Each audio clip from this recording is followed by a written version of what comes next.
വീട്ടിൽ വരുന്നവരെല്ലാം എന്നോട് ചോദിക്കുന്ന ഒരു ചോദ്യമാണ്, എന്താണ് ഈ കോഴികളോട് ഇത്ര ഇഷ്ടമെന്ന്? എന്താണെന്ന് ചോദിച്ചാല്, അതെനിക്കും ഒരു ഇഷ്ടമാണെന്ന് മാത്രമേ പറയാൻ പറ്റുള്ളൂ. ഞാൻ 99 ആദ്യമായിട്ട് അമേരിക്ക വരുമ്പഴ് ഇവിടുന്ന് ഇതുപോലെ റിയൽ പപ്പു കൊണ്ടുണ്ടാക്കിയ നല്ലൊരു കോഴിയെ വാങ്ങിച്ചോണ്ടാണ് പോയത്.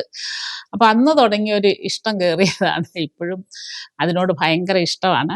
ഇത് എനിക്ക് ഞങ്ങളുടെ ഒരു ക്ലോസ് ഫ്രണ്ട് ഈ അടുത്തയിടെ കൊണ്ടു തന്നതാണ്. എനിക്ക് ഒത്തിരി ഇഷ്ടമാണ് ഇതിനെ.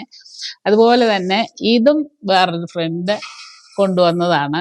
ഗാർഡനിൽ വെക്കണാണെങ്കിൽ അവർ കൊണ്ടുവന്നത് കൊണ്ട് ഞാൻ കിച്ചണിൽ തന്നെയാണ് വെച്ചിരിക്കുന്നത്.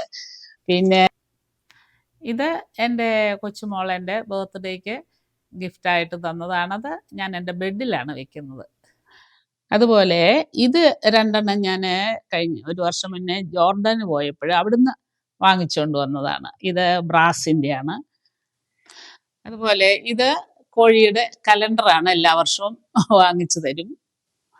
അതുപോലെ ഇതുപോലെ എൻ്റെ ബർത്ത്ഡേ വരുമ്പോൾ മോള് വാങ്ങിച്ചു തരുന്നതാണ് ഇതെല്ലാം. അതുപോലെ ഡൈനിങ് ടേബിളിൽ ഇതുപോലെ എൻ്റെ ഇഷ്ടം അറിഞ്ഞ ഓരോരുത്തർ ഗിഫ്റ്റായിട്ട് കൊണ്ടു തരുന്നതാണ്. അതുപോലെ മേളിലിരിക്കുന്ന കോഴികളെല്ലാം ബർത്ത്ഡേക്കും സർപ്രൈസ് ആയിട്ടൊക്കെ വാങ്ങിച്ചു തരുന്നതാണ്. അതുപോലെ എനിക്ക് വളരെ ഇഷ്ടപ്പെടുന്ന മറ്റൊന്ന് ഈ ഫിഷാണ്. ഇവിടെ ഇപ്പോൾ വലിയ അക്വേറിയം വെക്കാൻ പറ്റാത്തതുകൊണ്ട് ഞാൻ ചെറിയ ഈ പ്ലാന്റിൻ്റെ ഇതിനകത്ത് വെച്ചിരിക്കുന്നതാണ്. അപ്പോൾ ദൈവം സകലതും സൃഷ്ടിച്ചിട്ട് അവസാനമാണ് മനുഷ്യനെ സൃഷ്ടിക്കുന്ന. എല്ലാം മണ്ണുകൊണ്ട്, ദൈവത്തിൻ്റെ ആ കരം കൊണ്ട് തന്നെ മണ്ണുകൊണ്ട് മെനഞ്ഞ് ദൈവത്തിൻ്റെ ജീവശ്വാസമൂതി ഒരു ജീവനുള്ള ദേഹിയായി തീർന്ന മനുഷ്യനാണ്. ആ മനുഷ്യൻ സൃഷ്ടാവങ്കിലേക്ക് തിരിഞ്ഞു വരണം എന്നുള്ളതാണ് പാപിയായ മനുഷ്യൻ. അങ്ങനെ വരണമെന്നുള്ളതാണ് സ്വർഗത്തിലെ ദൈവത്തിൻ്റെ ഇഷ്ടം.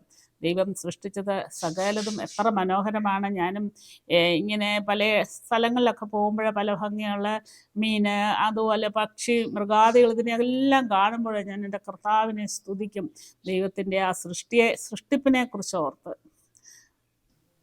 അപ്പോൾ ഇതുപോലെ ഈ കോഴികളെ ഇഷ്ടമുള്ളവരെല്ലാം ഒന്ന് ലൈക്ക് ചെയ്യും.